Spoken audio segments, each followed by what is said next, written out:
উনাকেও সাংবাদিকরাই প্রশ্ন করেছেন যে উনি কেন আসতে চাইছেন না বা কারণটা কি, উনি যে বিষয়টা পুরো উনার এখতিয়ারে নাই, উনি আসলে আসলে কাদেরকে বুঝিয়েছেন। ফখরুল ইসলাম আলমগীরও বলেছেন যে বিষয়টা আসলে উনি যেহেতু বলেছেন ভারপ্রাপ্ত সভাপতি হিসেবে, উনি হয়তো কোনো কারণ আছে যেটা উনিই জানেন। তা ঠিক আমি আসলে ওনার বক্তব্যের প্রেক্ষিতেই যদি বলি যে ইভেন আমি দেখলাম যে প্রেস সচিব বলেছেন যে সরকারের পক্ষ থেকে কোনো বাধাও নেই। আর 5ই আগস্টের পরে ওনার বিরুদ্ধে যত মামলা ছিল তার কোনো কোনো মামলা খারিজ হয়েছে, ওনার শাস্তি বাতিল হয়েছে। আবার ইভেন সর্বশেষ যে মানি লন্ডারিং আইনে ওনার এবং ওনার স্ত্রী ডক্টর জোবায়দা রহমানের যে মামলাটা ছিল, যেটা নিয়ে একটা জটিলতা ছিল, সেটাও সম্ভবত গত জুলাই মাসে বা জুন মাসে সেগুলোও খারিজ হয়েছে। তো এরপরে উনি আসলে কেন, ওনার স্ট্যাটাসে এটা স্পষ্ট নাই, যার কারণে এটা আসলে বলা যে উনি আসলে কি বোঝাতে চেয়েছেন, যার কি কি কারণ থাকতে পারে। অনেকগুলো কারণ থাকতে পারে। একটা হচ্ছে যে আমাদের মধ্যে অনেক সময় যদি আমরা দেখি যে নিজেদের একটা সেলফ, যদি আমরা বলি অনেক সময় অনেকগুলো সেলফ একসাথে থাকে। তো সেখান থেকে হয়তো ওনার এক ধরনের নিজের সেলফের মধ্যে একটা দ্বন্দ্ব থাকতে পারে, একটা দ্বান্দ্বিক অবস্থান থাকতে পারে যে উনি আসলে এখন আসতে পারছেন কিনা। কারণ ওনার বিরুদ্ধে যে সমস্ত মামলাগুলো নিষ্পত্তি হয়ে গেছে বা শাস্তিগুলো খারিজ করে দেওয়া হয়েছে, যে মামলাগুলো হয়েছিল 21শে আগস্টের গ্রেনেড হামলা, কিংবা এর পরবর্তীতে যে দুর্নীতির মামলা বা জিয়া চ্যারিটি ট্রাস্টের মামলা, তো এর মধ্যে যে ওনার সম্পৃক্ততার কথা বলা হয়েছিল সেই মামলাগুলোতে, সেগুলো নিয়ে ওনার নিজের মধ্যে কোনো জিজ্ঞাসা বা কোনো প্রশ্ন থাকতে পারে। সেটা যদি আমি বলি যে একজন মানুষের নিজের কাছে যে জবাবদিহিতা, সেই জায়গায় ওনার কাছে কোনো বাধা থাকতে পারে, যেটা উনি এখনো স্পষ্ট না। হয়তো প্রাতিষ্ঠানিকভাবে উনি মুক্তি পেয়েছেন, কিন্তু উনি হয়তো আত্মিকভাবে এখনো মুক্তি পাননি, যেখানে ওনার কিছু কিছু সমস্যা থাকতে পারে। সেরকম কিছু হয়েও থাকে, তো সেটা তাদেরকে দেশে ফেরার ক্ষেত্রে বাধা দেবে কেন? একটা হচ্ছে উনি, আমরা গত পর্বে আলোচনা করেছিলাম যে মোরালি উনি আগের চাইতে 2001 থেকে 2006 সালে আমরা যে দুর্নীতিগ্রস্ত তারেক রহমানকে জানতাম, তার এই যে আলু চাষী দিনের মন্তব্য, আমরা দেখেছি যে একটা পজিটিভ, একটা ইতিবাচক পরিবর্তন। তো হুম। যদি ওনার সেই নৈতিক অবস্থানটা ওইরকম মাত্রায় উন্নত হয়ে থাকে, এবং ওনার মামলা এবং শাস্তিগুলো খারিজ হওয়া সত্ত্বেও উনি যদি নৈতিকভাবে ওইটা অনুভব করেন যে না, ওনার ওইরকম কিছু কিছু জায়গায় ওনার আসলেই সম্পৃক্ততা ছিল, সেই নৈতিক দুর্বলতা থাকতে পারে, এটা নিতান্তই অনুমান। আমি ওনাকে আরো আগের চাইতে ওনার অবস্থার পরিবর্তন হয়েছে সেই জায়গা থেকে বলছি যে আরো উন্নত হয়েছে, উন্নত চিন্তা করছেন উনি, গণমানুষের বক্তব্য তুলে ধরার চেষ্টা করেছেন। সাম্প্রতিক কিছু জায়গা থেকে আমরা দেখেছি যে উনি যে সাধারণ মানুষের প্রয়োজনগুলো নিয়ে কথা বলছেন। তো সেখান থেকে আমরা ধারণা পেতে পারি যে ওনার হয়তো সেই নৈতিক মানদণ্ড 2001 থেকে 2006 পর্যন্ত যা ছিল তার চেয়ে তো অনেক উপরে চলে এসেছে। তো সেই নৈতিক মানদণ্ডের জায়গা থেকে ওনার নিজের কাছেও কিছু এখনো জিজ্ঞাসা থাকতে পারে, যে যে মামলাগুলো থেকে উনি শাস্তি মওকুফ হয়েছে ওনার, কিন্তু ওনার ভেতরে কিছু কোশ্চেন থাকতে পারে, সেই জায়গা হয়তো ওনার নিষ্পত্তি নেই। এটা একটা হতে পারে, আমি যদি বলি যে এটা ইন্টারনাল বা নিজস্ব কনফ্লিক্ট। আর যদি বাইরের জায়গা বলি, যে সরকারের পক্ষ থেকে বাধার প্রশ্নটা আমরা দেখেছি যে প্রাতিষ্ঠানিকভাবে নাই। সরকার আজকে প্রেস সচিব ক্লিয়ার করেছেন। আরেকটা বিষয় হতে পারে যেটা আমরা শুনছি যে কনস্পিরেসি থিওরি, আমরা কয়েকদিন আগে, মানে গতকাল বা 2 দিন আগে, জয়, সজীব ওয়াজেদ জয় একটা সাক্ষাৎকার দিয়েছেন বিবিসি বাংলায়। সেখানে জয় স্পষ্ট করে বলেছেন যে উনি এখনো দেখছেন যে সেই 2006 বা 8, 6, 7-এর যে -2 ফর্মুলা, সেই ফর্মুলা এখনো চলছে। তো যদি সেই আশঙ্কা এখনো থেকে থাকে ওনার, উনি হয়তো সেই আশঙ্কার বাইরে এখনো আসতে পারছেন না, বা সেরকম কোনো নিশ্চয়তা উনি পাচ্ছেন না যে আসলেই -2 ফর্মুলা কাজ করছে না। তো সেই আশঙ্কা থেকে উনি হয়তো ধারণা করতে পারেন আম, যে এই মুহূর্তে যদিও ওনার মামলাগুলো খারিজ হয়েছে, যদিও এখন মূলত পরিস্থিতি ওনার অনুকূলে, দল ওনাকে চাইছে, ওনার মা অসুস্থ, আম, সেই জায়গা থেকে ওনার আসার সমস্ত পথ খোলা, তারপরেও হয়তো ওনার মধ্যে ওই আশঙ্কাটা কাজ করছে যে -2 ফর্মুলা যদি এখনো থেকে থাকে, যেটা সজীব ওয়াজেদ জয় 2 দিন আগেই বিবিসির বাংলাকে দেয়া সাক্ষাৎকারে বলেছেন যে এখনো সেটা উনি দেখতে পাচ্ছেন। উনি যদিও বিএনপির কথা উল্লেখ করেননি, বা কিন্তু বলেছেন যে বাংলাদেশের প্রভাবশালী বা এখনো বড় 2 দলকে মাইনাস করার চেষ্টা চলছে, বা সেই 2 দলের মধ্যে যাতে -2 ফর্মুলা কার্যকর হয়, সেই কার্যকর করার চেষ্টা চলছে। সেই আশঙ্কাটা হয়তো ওনার মধ্যেও থাকতে পারে, যে জায়গা থেকে উনি বলে থাকতে পারেন। জি, এটা মোটামুটি, কিন্তু একটা জায়গায় না আমার কাছে একটু ক্লিয়ার হলো না। যেমন উনি এক জায়গায় বলেছেন যে ওনার ফেরার ব্যাপারটা ওনার ফেরার ক্ষেত্রে একক সিদ্ধান্ত গ্রহণের সুযোগ অবারিত নয় এবং একক নিয়ন্ত্রণাধীন নয়। এই জায়গাটা কিন্তু আমার কাছে খুব কনফিউজিং মনে হয়, যে ওনার সিদ্ধান্তটা একক সিদ্ধান্ত গ্রহণের দ্বারটা অবারিত নয়, উনি একা একা সিদ্ধান্ত নিতে পারছেন না, অথবা একজনের নিয়ন্ত্রণে নাই। এখন এটা বলতে কি উনি মানে অন্য কোনো গোষ্ঠী, জাতি বা দেশকে বুঝিয়েছেন, নাকি ওনার ফ্যামিলিকে বুঝিয়ে? আমার কেন যেন মনে হয় ওনার ফ্যামিলি হতে পারে, হয়তো ওনার স্ত্রী এবং সন্তান হয়তো চায় না যে উনি এখন এই বিপদের মধ্যে আসেন, ওনার হয়তো তার জীবন আশঙ্কা তাদের মধ্যে থাকতে পারে। এটা কি এরকম কিছু হতে পারে বলে মনে করেন আপনি?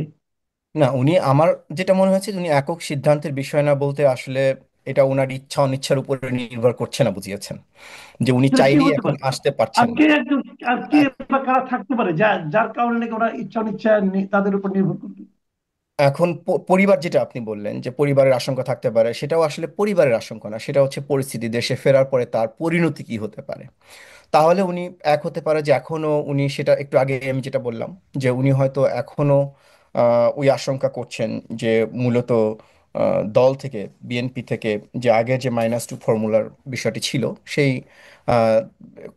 কন্টিনিউশন থেকে হয়তো এখনো এরকম কোনো চেষ্টা থাকতে পারে, যেটা উনি আসার পরে হয়তো ওনার সেরকম সিচুয়েশনের মধ্যে উনি পড়তে পারেন, যেটা এই মুহূর্তে উনি পড়তে চাচ্ছেন না, অ্যাভয়েড করতে চাচ্ছেন। সেটা হতে পারে ওনার পারিবারিক চাওয়ার ক্ষেত্রে, কিংবা হতে পারে ইভেন দলের প্রয়োজনে, কারণ উনি হয়তো মনে করছেন যে এই মুহূর্তে এসে ওরকম একটা পরিস্থিতিতে না পড়ে বরং নির্বাচনে যদি বিএনপি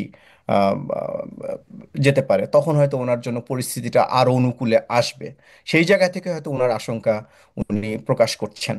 কিন্তু যদি রাজনৈতিক নেতৃত্ব হিসেবে এই মুহূর্তে হয়তো ওনার, এবং পারিবারিক দায়িত্ব হিসেবে হয়তো সবাই ওনাকে আশা করছে, দল এবং ওনার পরিবার, যেহেতু ওনার মা অসুস্থ এবং দলও একটা গুরুত্বপূর্ণ জায়গায়, সামনে নির্বাচন, সেই জায়গা থেকে হয়তো আশা করছেন। কিন্তু ওনার হতে পারে, যেটা আমি একটু আগে বললাম, যে ওনার নৈতিক জায়গা থেকে উনি হয়তো এখনো আম, ওনাকে দায় মুক্তি দিতে পারেননি, আদালত থেকে মুক্তি পেলেও। দ্বিতীয় হতে পারে যে আমরা জানি যে -2 ফর্মুলা, সেই আশঙ্কা থেকে উনি নাও আসতে পারেন। আরেকটা যেটা আপনি বললেন যে পারিবারিক চাওয়া, আম, সে এবং দলের আরো একটা নিশ্চিত সিগন্যাল বা এক ধরনের সংকেতের অপেক্ষা করছেন। আচ্ছা, আমরা আরেকটা প্রসঙ্গ একটু যাই। আমরা জি। কদিন ধরে লক্ষ্য করছি যে নির্বাচনকে সামনে রেখে বিভিন্ন রাজনৈতিক দলের মধ্যে জনগণের ভোটকে পাওয়ার জন্য এক ধরনের যেন প্রতিযোগিতা দেখা যাচ্ছে। এবং সেই প্রতিযোগিতায় কেউ হয়তো ইসলামপন্থী ভোটগুলি পাওয়ার জন্য মাথায় টুপি পরছেন, টুপি পরে বিভিন্ন জনের কথা বলছেন। আবার জামাত ইসলামকে দেখতে তারা এই হিন্দুদের কোনো ধর্মীয় অনুষ্ঠানে যে হাজির হচ্ছেন, অনেক জামাতের নেতাদের দেখতে তারা শ্লোক পাঠ করছেন হিন্দুদের, এবং করার মাধ্যমে তাদেরকে বোঝানোর চেষ্টা করছেন যে আমরা আপনাদের সঙ্গে আছি। এক জায়গায় দেখলাম তো জামাত একজন হিন্দু ব্যক্তিকে মনোনয়ন দিয়েছেন। এগুলি সবই এক এক ধরনের কিন্তু ইঙ্গিত বহন করতে। সর্বশেষ দেখলাম মুক্তিযুদ্ধের পক্ষের ভোটগুলি পাওয়ার জন্য জামাতের নেতা এটিএম আজহার বললেন যে জামায়াতি স্বাধীনতা মুক্তিযুদ্ধের সপক্ষে শক্তি। এই কথাটা আসলে কি মানে উনি তো বলেই ফেললেন। তো মানে এটা কি আসলে মানার মতো বিষয় কি? আপনার কাছে কি মনে হয়? একটা হলো যে এটা তো স্পষ্ট যে 1971 সালে বাংলাদেশে যে মুক্তিযুদ্ধ হয়েছিল, সেই মুক্তিযুদ্ধের পক্ষে জামায়াত ছিল না। এখন উনি, আমি জানি না ওনার পুরো বক্তব্য আমি দেখি নাই, যে উনি মুক্তিযুদ্ধ বলতে উনি আসলে কোন মুক্তিযুদ্ধকে বুঝিয়েছেন। ওনারা সাধারণত জামায়াত ইসলামের আরো বক্তব্য, কোনো মুক্তিযুদ্ধ আছে নাকি? না, ওনারা ওনারা যেটা অনেক সময় রেফার করেন যে 1947 সালের যে আমরা যে দেখি যে ইয়া থেকে, ব্রিটিশ উপনিবেশ থেকে যে মুক্তি, সেটাকে ওনারা অনেক সময় একদম মূল উৎস সেখানেও তো হিসেবে, জামাত পক্ষে ছিল না। না, পক্ষে ছিল না। এই জন্য আমি ঠিক নিশ্চিত না, কারণ ওনারা অনেকে দেখেছি যে ইভেন 24-এর পরে ওনারা বলার চেষ্টা করেছেন দ্বিতীয় স্বাধীনতা, দ্বিতীয় স্বাধীনতা, তাও প্রথম স্বাধীনতাকে স্বীকার করেই এটাকে বলা হয় দ্বিতীয় স্বাধীনতা। তো রাইট। এটা তো স্পষ্ট যে আসলে উনি মুক্তিযুদ্ধে জামায়াত ইসলাম মুক্তিযুদ্ধের পক্ষে ছিল না। এখন ওনারা বারবার যেটা করেছেন যে এখন হয়তো ওনারা দেখছেন যে কোনোভাবেই হয়তো মুক্তিযুদ্ধকে পাশ কাটিয়ে কোনো কিছু করা সম্ভব হচ্ছে না। ওনারা চেষ্টা করেছেন বিভিন্ন সময় মুক্তিযুদ্ধকে কোনোভাবে ইগনোর করার জন্য, যেটা জামাতের, আমি বলবো যে টিল নাও একটা চলমান রাজনৈতিক ভুল। যেমন একটা, যে কোনো একটা রাজনৈতিক দলের একটা আদর্শ থাকতে পারে, তাদের অবস্থান থাকতে পারে। 1971 সালে হয়তো জামাত আসলে ভুল অবস্থান নিয়েছিল, তারা হয়তো ভুল হুম, বিষয়ে ভুল দিকে গিয়েছিল। এবং পরবর্তীতে তাদের নেতা গোলাম আজম কিন্তু এর পরবর্তীতে সম্ভবত 7-8 বছর পর্যন্ত তারা পূর্ব পাকিস্তান পুনরুদ্ধার কমিটির মাধ্যমে তারা এটা চেষ্টা চালিয়ে গেছে। তো সেই জায়গাটা তারা কখনো স্বীকার করেনি কিন্তু যে তারা আসলে মুক্তিযুদ্ধর আসলে পক্ষে, বা তাদের কার্যক্রমে তো আমরা দেখেছি যে তারা মুক্তিযুদ্ধের পক্ষে ছিল না।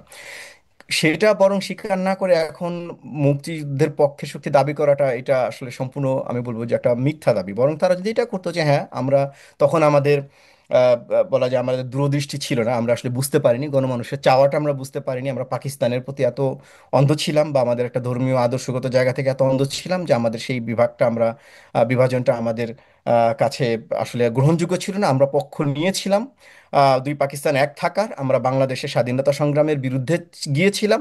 কিন্তু পরবর্তীতে আমরা এটা বুঝতে পেরেছি যে এটা আসলে আমাদের ভুল ছিল, এবং সেটা যদি তারা স্বীকার করে বরং তারা এগুতো, এবং তারা যদি এইটা বলতো যে হ্যাঁ আমরা বরং মুক্তিযুদ্ধের যে চেতনা, যেই চেতনা বা যেই স্বপ্ন নিয়ে বাংলাদেশ স্বাধীন হয়েছিল, আমরা এখন চেষ্টা করব আমাদের সেই ভুল থেকে সেই চেতনাকে বাস্তবায়ন করার জন্য, এবং সেই স্বপ্নকে বাস্তবায়ন করার জন্য মানুষের আশা আকাঙ্ক্ষার প্রতিফলন আমরা ঘটানোর চেষ্টা করব।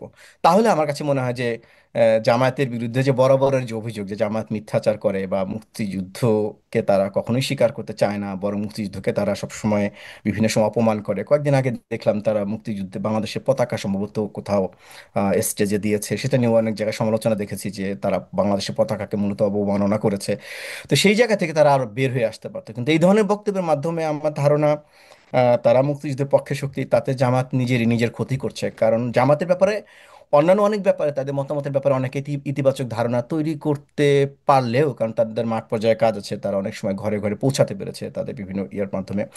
কিন্তু তারা যদি কখনো দাবি করে যে তারা মুক্তিযুদ্ধের পক্ষে শক্তি, তার এই বিষয়টা তারা নিজেরাই নিজেদেরকে ক্ষতি করবে। কারণ এই ব্যাপারটা খুবই ভালোভাবে প্রতিষ্ঠিত যে জামায়াত কখনোই বাংলা মুক্তিযুদ্ধের সাথে জামায়াত মুক্তিযুদ্ধের পক্ষে ছিলই না, এবং কখনোই জামায়াত এটা প্রমাণ করতে পারেনি বা দেখাতে পারেনি যে জামায়াত আসলে মুক্তিযুদ্ধের আদর্শ ধারণ করে। কারণ জামায়াত যেটা জামায়াতের বিরুদ্ধে অভিযোগ আছে যে জামায়াত যখনই সুযোগ পেয়েছে তারা মুক্তিযুদ্ধকে অস্বীকার করার চেষ্টা করেছে, এবং জামায়াতের বিভিন্ন কর্মকাণ্ডে সেটা প্রমাণিত হয়েছেও। যদিও জামায়াত চেষ্টা করেছে এটাকে বিভিন্নভাবে ঢাকার জন্য, কিন্তু সে যেমন আপনার মতিউর রহমান নিজামী যখন মন্ত্রী হলেন, উনি স্মৃতিসৌধে গিয়ে শ্রদ্ধা জানাতে গেলেন, তখনও আমরা দেখেছি বিভিন্ন কার্টুন সমালোচনা যে শহীদের রক্তের উপর দিয়ে গিয়েছেন, কিংবা এবারও ডাকসু নির্বাচনের পরে ডাকসু নেতৃবৃন্দ বুদ্ধিজীবী স্মৃতিসৌধে গিয়েছেন, কিন্তু ওনারা বরাবরই এটা করেছেন ন্যারেটিভটাকে চেঞ্জ করে দিয়ে। যেমন right.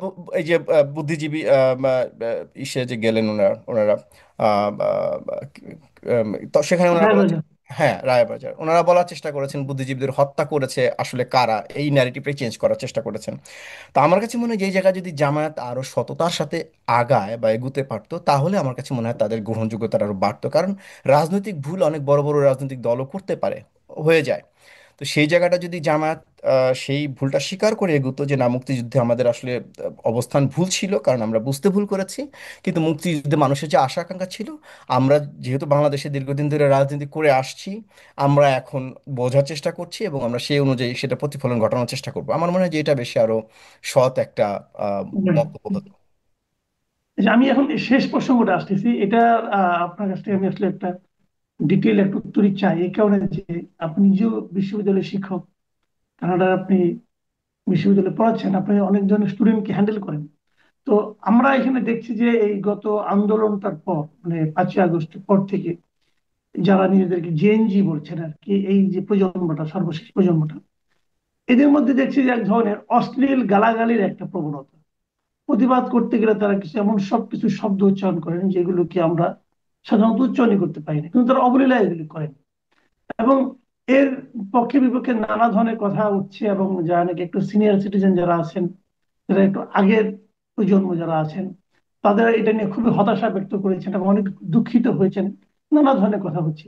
কিন্তু এর মধ্যে দেখলাম যে ঢাকা বিশ্ববিদ্যালয়ের একজন শিক্ষক, তিনি এটাকে এক ধরনের সাপোর্ট করছেন এবং উনি বলছেন যে এই যে গালি, যেটাকে আমরা গালি বলছি, এটাই নাকি জেনজির ভাষা। তো আপনি নিজেও তো জেনজিদেরকে হ্যান্ডেল করছেন, প্রতিনিয়ত দেখছেন। আপনাদের ওখানেও কি জেনজিদের মধ্যে এই ধরনের মানে গালাগালি, গালি দেওয়া অথবা অশ্লীল কথাবার্তা, অশ্লীল শব্দ প্রয়োগ করার কোনো প্রবণতা আপনি নিজে খেয়াল করেন?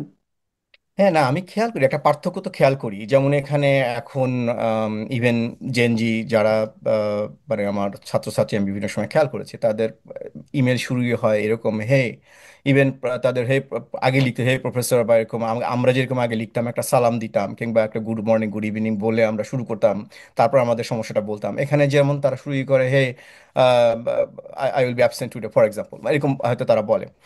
এখন যেটা হচ্ছে যে জেনজির, আমি এই মন্তব্যটা শুনেছি, উনি এটাও বলেছেন যে জেনজির এটা ভাষা এবং এটাই আমাদের মেনে নেওয়া উচিত। তো জেনজির এটা ভাষা এই পর্যন্ত আমি একমত, এবং সেটা কেন আমি সেটাও ব্যাখ্যা করব যে কেন, এবং তারপরে আমি আসবো যে এটা আসলে উচিত কি উচিত না।